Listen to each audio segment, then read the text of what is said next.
G'day and welcome to What Happens in the Shed, and more importantly, welcome back to this video series on making electricity from wood. Well, I guess it has been a while since the last gasifier video, and that's because leading up to Christmas, over the Christmas break and also in the new year, I've been rather busy tidying up some loose ends, finishing some unfinished projects, and also started and completed a couple of projects in the Welding. One of those projects is this fold up plasma cutting table, as well as this circle cutting guide for the plasma cutter. Yeah, so I needed both of these things to continue with the gasifier, so that was the main hold up for a while. But yeah, that's no longer the case. Right, well, I guess it wouldn't hurt to have a squiz at the old reactor. So during the last test, this actually produced quite good quality gas, and it didn't produce any tar that I could detect. However, to continue this, it does need some changes, quite some substantial changes. And because of the complexity of this, the way I built it, it is just too difficult to make any changes. And so that brings us to the Mark II reactor. Now it's a lot smaller than the first one, and it's also going to be a lot simpler too. Well, at least that's a plan, and yes, I am guilty of sometimes getting carried away, and I must say getting carried away is quite good fun. Anyway, I'll stick to my guns. We're going to keep it simple and try and speed things up. Rightio, I think it's time to get that plasma cutter fired up and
I think I went too fast in a couple of places, so I'm just going to go back over it again.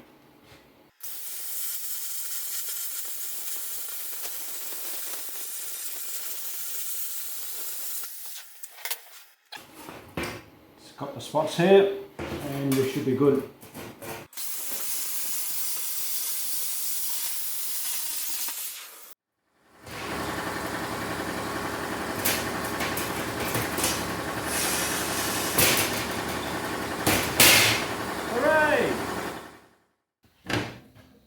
Oh well, that went pretty good, I reckon, for a first time.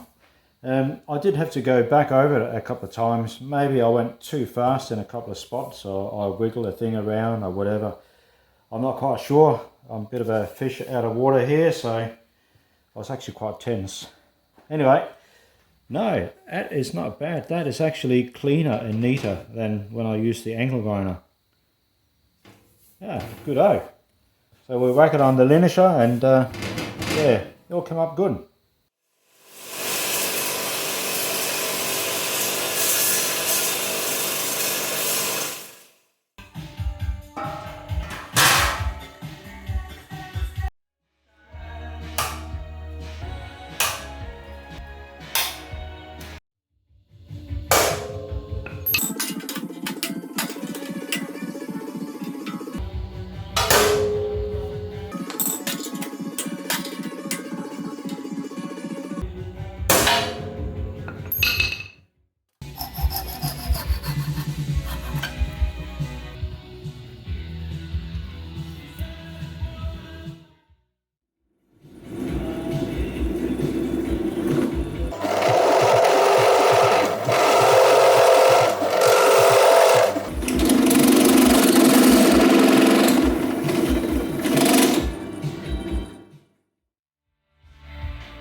So close.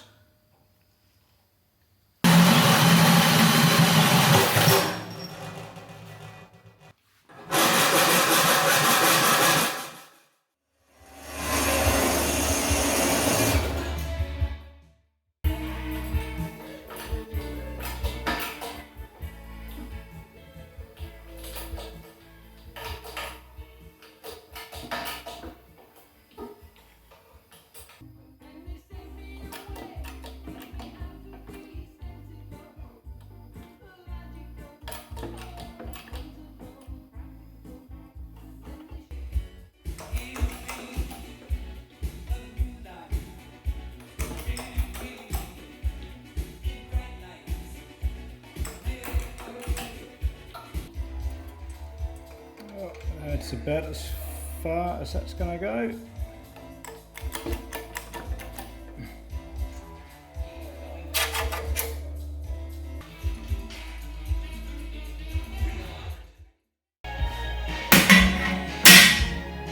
Oh, that's not too far off.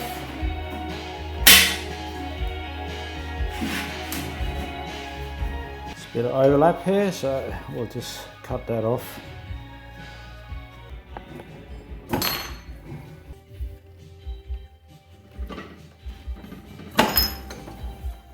So I'm just going to weld a bit of flat bar around the circumference of the floor, and that's just to stiffen it up, because once I start welding stuff to it and cutting holes in it and stuff like that, it's going to be, it's definitely going to twist and bend.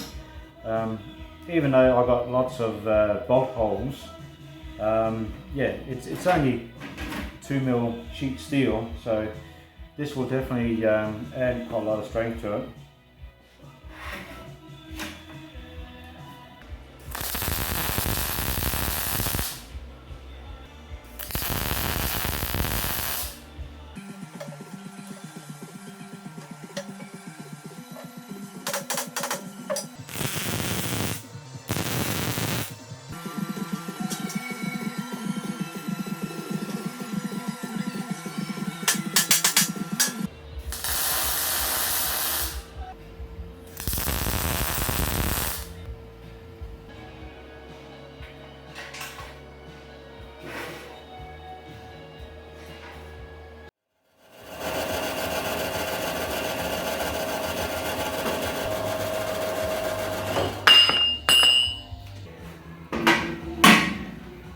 So this bit of 2-inch pipe here, that's for the great agitator shaft, which comes up through the center here.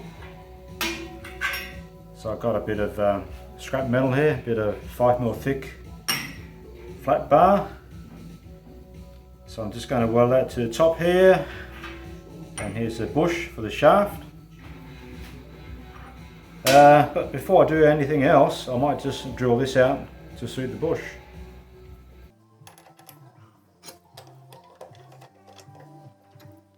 So I'm going to drill this on the lathe rather than the drill press, and that's because I want a pretty exact hole, so I'll get a good fit with the bush here. And by doing on the lathe, to finish off the hole, I can use a boring bar. That way I can be spot on.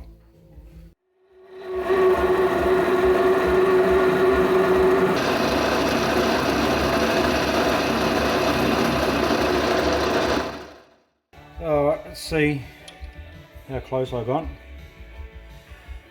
Yeah, I probably would have liked a bit of a tighter fit than that. Anyway, I'm still going to be using high temperature sealant, so should be okay.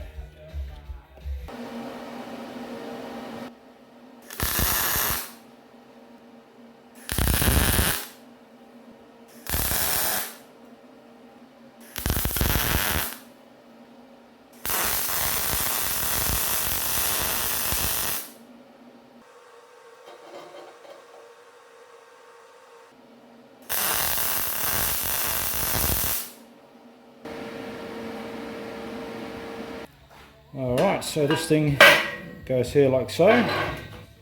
So now I just need to fully weld it. However, if you have a look at this, look how much that's bowed, and that was just for stitch welding. Well, not even that. I'd say tack welding it around here, and with this only being 2mm sheet steel, yeah, you can just see there, it really doesn't take much for things to bow, warp and twist. So if I fully weld this the way it is now, God only knows where it's going to go.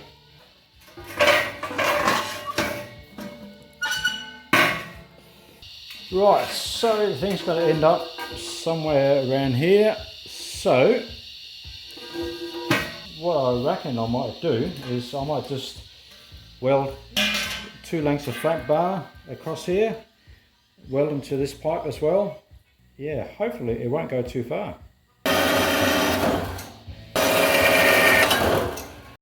So I've clamped in the 2 pieces of flat bar, and yeah, it actually looks like it's actually straightened the floor up, which is even better. This one here is just a spacer, just to get the 2 parallel. We'll flip the thing over.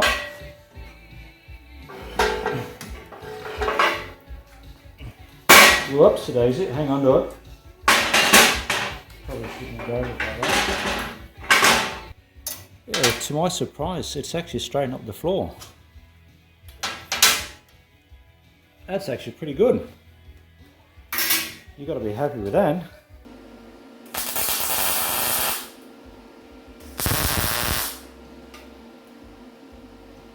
Oh, what was that?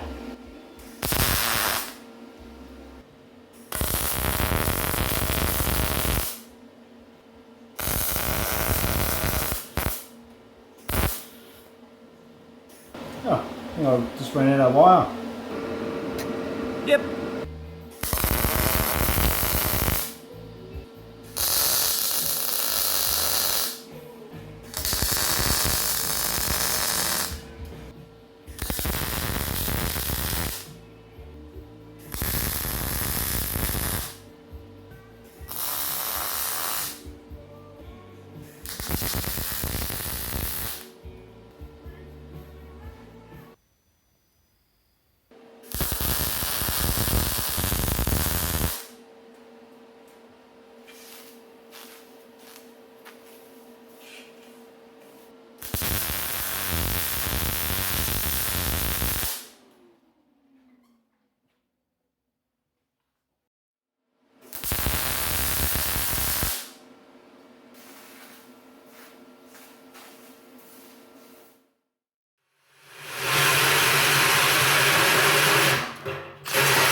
So this hole here, this is for the biochar discharge point. So I'm just going to be welding this 3-inch stainless steel toe nibble to here, and there'll be a cap here.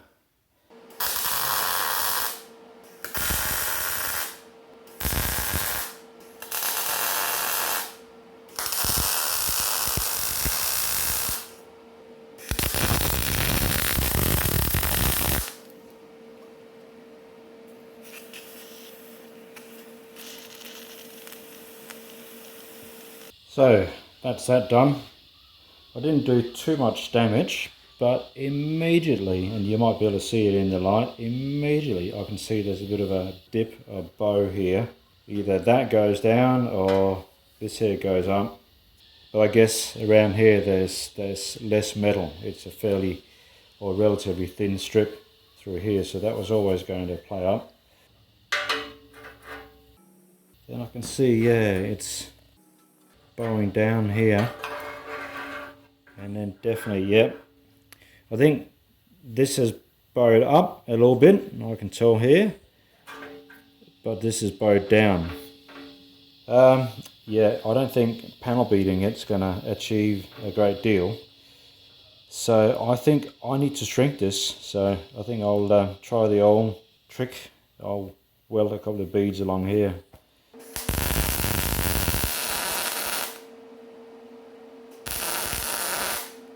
Oh, better turn on the gas.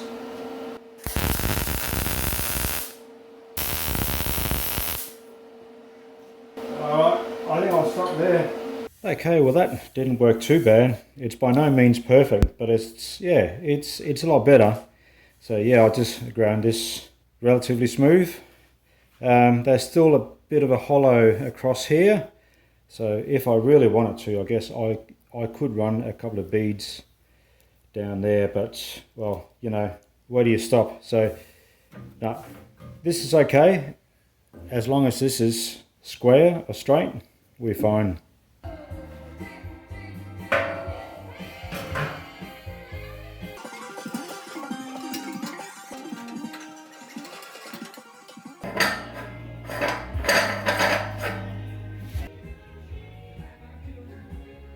Well, there you go. It's beginning to look a little bit more like a gasifier now. So this bit here, this is where the grate is going to sit. And this here is the, what's it called, the biochar outlet.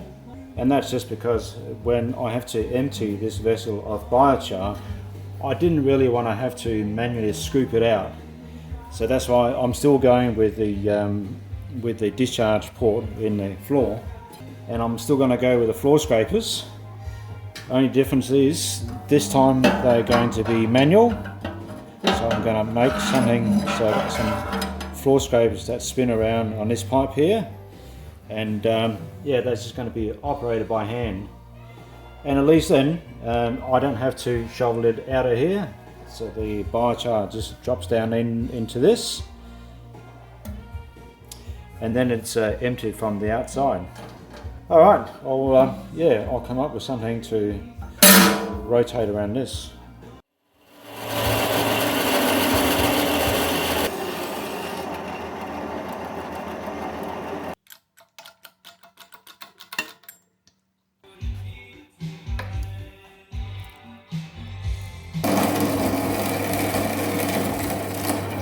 Yeah, I don't know. I think this thing is becoming bigger than Ben-Hur. I really didn't want it to become too complicated and with too many bits, but yeah, it's kind of turning out that way. So this is the thing that goes around the central pipe in the gasifier. This is for the floor scrapers. So something a little bit like that, and there's still another bits to go here, so the two halves will clamp together. Yeah, I don't know. I've come a bit of a way with this thing, but I might try something just a bit simpler again.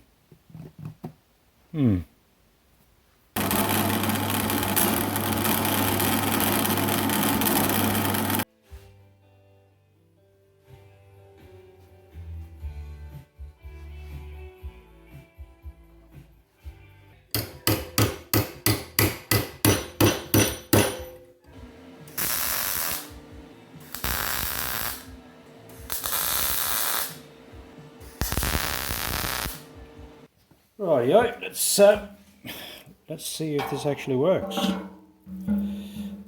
My simplified floor scrapers. So there's no screws or clamping, anything like that. It's just, it goes on like so. Bonk. Here we go. And just squeeze it together.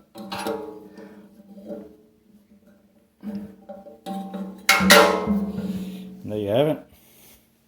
So the idea here is I just reach in through the hatch and you just spin it around like so. And the way the scrapers are angled, or the way they're bent like that, the stuff will sort of get moved towards the center here, which more or less lines up with the biochar outlet.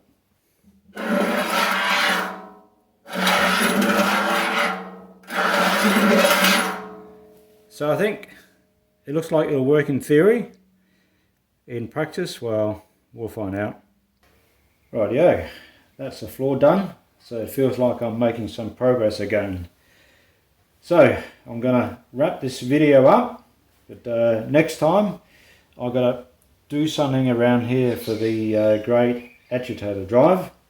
And unlike the old one, which was a rotary one, or rotating one, this one here is going to be, or the new one is going to be reciprocating, or rotating forwards and backwards. So I might be able to use the old drive, obviously without the gearbox So yeah, I might be able to do something there. Haven't quite worked it out yet. Rightio, so I think that's probably near the end of this video. And I've got to say, it was really nice getting back into the gasifier. And doing the floor was a relatively easy job. So that's a good way to get back into it. But before I wrap this up, there's just something I want to show you. Yeah, so this is my new bandsaw. It was sort of my birthday present. And oh mate, she is a beauty. What a beast. I'm still getting used to it. So this is my old bandsaw. You would have seen this a few times in my videos. And I've had this for quite a few years now, and it's done really well. But for some time now, I've been looking at upgrading this. One of the major shortcomings with this is it can't cut 4-inch pipe in one go. Also the vise here, it does suffer from racking a bit. But on the new bandsaw, the vise, it is rock solid. There's no racking there. Oh mate, it is such a massive step up. It really is. Alright, that's it. Let's wrap it up. That's it for now. Thanks for watching. And I do hope to see you in the next one.